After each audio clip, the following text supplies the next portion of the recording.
नमस्कार दोस्तों, खबरों का सिलसिला शुरू करने से पहले आप वीडियो को लाइक और सब्सक्राइब कर दीजिए और कमेंट में बताइए कि आप ये वीडियो कहां से देख रहे हैं। रक्षाबंधन को लेकर सभी कर्मचारियों के अवकाश पर रोक लगा दी गई है। बसों के संचालन के लिए मार्ग तय कर लिए गए हैं। सर्वाधिक भीड़ वाले दिल्ली, नोएडा, बल्लभगढ़, गुरुग्राम, गाजियाबाद, साहिबाबाद से लेकर अलीगढ़ वाया कानपुर मार्ग पर करीब 300 बसों का संचालन किया जाएगा। सनातनी परंपरा का लोकप्रिय त्योहार रक्षाबंधन इस बार भद्रा के फेर में फंस गया है। काशी के पंडितों के अनुसार 20 अगस्त को 10:22 पर पूर्णिमा तिथि शुरू होगी। इसके साथ ही भद्रा भी शुरू हो जाएगा। शास्त्रों के अनुसार भद्रा काल में राखी नहीं बांधनी चाहिए। भद्रा के कारण रक्षाबंधन समेत अन्य शुभ कार्यों पर भी असर पड़ेगा। बीएचयू में 4 राउंड में पीजी सीट आवंटन की प्रक्रिया ऑनलाइन ही पूरी हो गई, मगर अब ऑफलाइन प्रक्रिया का दौर शुरू हो रहा है। ऐसे में फीस जमा कर चुके हैं तो 7 और 8 अगस्त को बीएचयू में पहुंचना जरूरी है। अभ्यर्थियों को डॉक्यूमेंट वेरिफिकेशन और कैंपस में रिपोर्टिंग के लिए कॉल लेटर जारी कर दिया है। अगस्त की शुरुआत से ही झमाझम बारिश हो रही है। शाहजहांपुर जिले में पिछले 24 घंटे में 155 मिलीमीटर बारिश हुई है। यह इस बार मानसून की अब तक की सबसे ज्यादा बारिश है। बारिश की वजह से न्यूनतम तापमान में करीब 2 डिग्री की गिरावट हुई है। पूरे शहर में जलभराव की स्थिति है। गन्ना शोध संस्थान के मौसम वैज्ञानिक का कहना है कि बारिश जारी रहेगी। गर्रा और खन्नौत नदियों का जलस्तर तेजी से बढ़ रहा है। इससे बाढ़ आने का खतरा है। पूर्व राज्यपाल सत्यपाल मलिक का 5 अगस्त 2025 मंगलवार को दिल्ली के आरएमएल अस्पताल में निधन हो गया। वह कई दिनों से बीमार थे और अस्पताल में भर्ती थे। सत्यपाल मलिक जम्मू कश्मीर, गोवा, बिहार और मेघालय के राज्यपाल रहे। सेवापुरी के बनायली गांव में आयोजित जनसभा में पीएम मोदी ने नम पार्वती पतये हर हर महादेव बोलकर अपने भाषण की शुरुआत की। उन्होंने भोजपुरी में कहा कि सावन के पावन महीने में आज हमके काशी के हमरे परिवार के लोगन से मिले के अवसर मिलल है। हम काशी के हर परिवारजन के प्रणाम करते। उन्होंने इस दौरान 52 परियोजनाओं का लोकार्पण और शिलान्यास किया। पीएम मोदी ने खास तौर से ऑपरेशन सिंदूर और किसानों की मेहनत व उनकी परियोजनाओं का जिक्र किया। 54 मिनट के भाषण में उन्होंने 10 बड़ी बातें कही। मैनपुरी के बेवर थाना क्षेत्र में जीटी रोड हाईवे पर ग्राम नगला ताल के पास शुक्रवार दोपहर भीषण सड़क हादसे में कार सवार 5 लोगों की मौत हो गई। एक बच्ची घायल है। किशनी के गांव हरिपुर कैथोली का यह परिवार आगरा में आयोजित जन्मदिन समारोह से लौट रहा था। गाजियाबाद के गोविंदपुरम में रहने वाले इंटेलिजेंसी ब्यूरो अधिकारी अविनाश और उनकी बहन अंजलि की आत्महत्या मामले में नया मोड़ आ गया है। अंजलि की डायरी में 22 पेज का सुसाइड नोट मिला है। मिस ऋतु रानी और मिस्टर सुखबीर को बताया मौत का जिम्मेदार बताया है।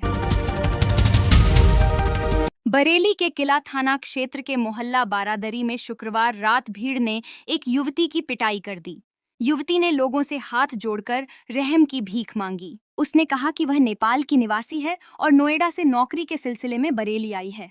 यहाँ एक परिचित युवक रात में उसे अपने घर ले आया। युवक के साथ उसका फुफेरा भाई भी घर में मौजूद था।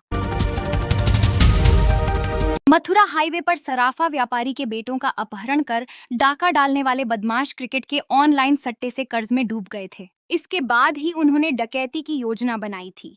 मुठभेड़ में घायल हुए बदमाश पदम सिंह ने पुलिस की पूछताछ में इसका खुलासा किया है। वहीं इस पूरी डकैती की नींव आगरा सराफा कमेटी के अध्यक्ष ब्रिजमोहन रैपुरिया के चालक रोहित की मुखबिरी से रखी गई थी।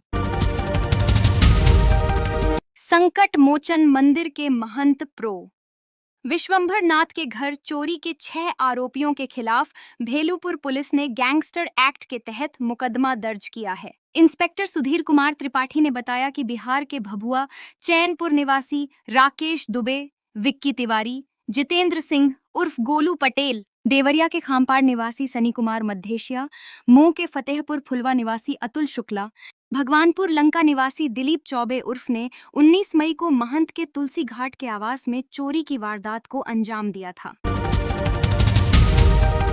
बरेली जिले में ड्रोन और चोरों को लेकर उड़ी अफवाह कम होने का नाम नहीं ले रही है। कस्बों गांवों में भीड़ अक्सर रात में निर्दोष अनजान लोगों को पकड़कर पीट रही है। बृहस्पतिवार को भोजीपुरा में भीड़ के हमले में एक व्यक्ति की मौत हो गई थी। उसकी पहचान नहीं हो पाई है। शहर में शुक्रवार रात लोगों ने चोर समझकर एक युवती की पिटाई कर दी। वहीं ड्रोन व चोरों पर ऐसी ऐसी अफवाहें गली और नुक्कड़ पर हो रही कि चुटकुले भी फेल हो गए हैं।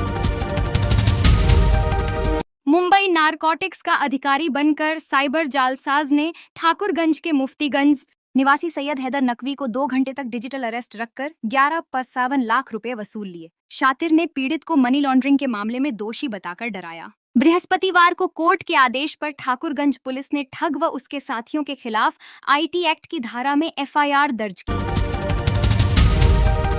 मथुरा के कोतवाली छाता क्षेत्र के गांव बिड़ावली के खेतों में लेन-देन को लेकर एक युवक ने अपने दोस्त को गोली मार दी। पास ही खेत में काम कर रहे एक किसान को भी बीच बचाव करने पर आरोपी ने गोली मार दी। इसके बाद मौके से भाग गया। आरोपी ने कोसी कलां जाकर अपनी बाह में भी गोली मार ली। सूचना पर पहुंची पुलिस ने तीनों को अस्पताल में भर्ती कराया है। बरेली के हाफिजगंज क्षेत्र में ग्रामीणों ने बृहस्पतिवार रात एक युवक को चोर समझकर पकड़ लिया। खंभे से बांधकर उसकी बेरहमी से पिटाई कर दी। मौके पर पहुंची पुलिस ने युवक को बचाया और थाने ले आई। यहां उससे पूछताछ की गई। थाना प्रभारी ने बताया कि जिन लोगों ने खंभे से बांधकर युवक को पीटा है, उनको पता लगाया जा रहा है।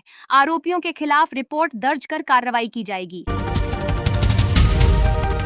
जामा मस्जिद सर्वे के दौरान हुए बवाल में गिरफ्तार किए गए जामा मस्जिद कमेटी के सदर जफर अली एडवोकेट की शुक्रवार को रिहाई हो गई है। वह जेल से जब संभल पहुंचे तो लोगों ने जोरदार स्वागत किया। आतिशबाजी की गई और फूल मालाएं डालीं। सदर कार में खड़े होकर लोगों को हाथ हिलाते आगे बढ़े। सदर ने मीडिया से बात करते हुए कहा कि जिस बयान में वह जेल गए हैं, वह बयान तो अब खत्म हो गया। अदालत की लड़ाई अब अदालत में देखी जाएगी। इलाहाबाद हाईकोर्ट ने कहा कि केवल आपराधिक मामला लंबित होने के आधार पर अनुकंपा नियुक्ति से इनकार नहीं किया जा सकता है। नियोक्ता को नियुक्ति देने के लिए अपने विवेक का उपयोग निष्पक्ष रूप से करना चाहिए। यह टिप्पणी करते हुए न्यायमूर्ति अजीत कुमार ने महेश कुमार चौहान की याचिका स्वीकार कर ली। अतरौली के गांव नरौना आकापुर के कंपोजिट स्कूल प्रांगण में संचालित स्मार्ट आंगनबाड़ी केंद्र में एक बालिका चूरन समझकर घर से पाउच ले आई, जिसे बालिका ने खुद खा लिया और अपने साथ पढ़ने वाले 8 बच्चों को भी खिला दिया। इससे बच्चों की हालत बिगड़ गई। उन्हें मेडिकल कॉलेज में भर्ती कराया गया है। राजधानी लखनऊ में बुधवार को सीएम योगी आदित्यनाथ ने अपने सरकारी आवास पर लखनऊ मंडल के जनप्रतिनिधियों के साथ संवाद बैठक की। इस मौके पर उन्होंने कहा कि जनप्रतिनिधियों का अनुभव एवं स्थानीय मुद्दों की समझ शासन को योजनाओं के निर्धारण और प्रभावी क्रियान्वयन में नई दृष्टि प्रदान करती है। यह संवाद व्यवस्था शासन और समाज के बीच विश्वास की कड़ी है। रक्षाबंधन पर अलीगढ़ के बाजारों में लाइट वाली राखी 20 से 150 रुपए, फैंसी धागों की राखी 10 से लेकर 50 रुपए, फैंसी राखी 10 से लेकर 120 रुपए, कड़ा राखी 60 रुपए से लेकर 170 रुपए, ब्रेसलेट राखी 30 से लेकर 110 रुपए में उपलब्ध है।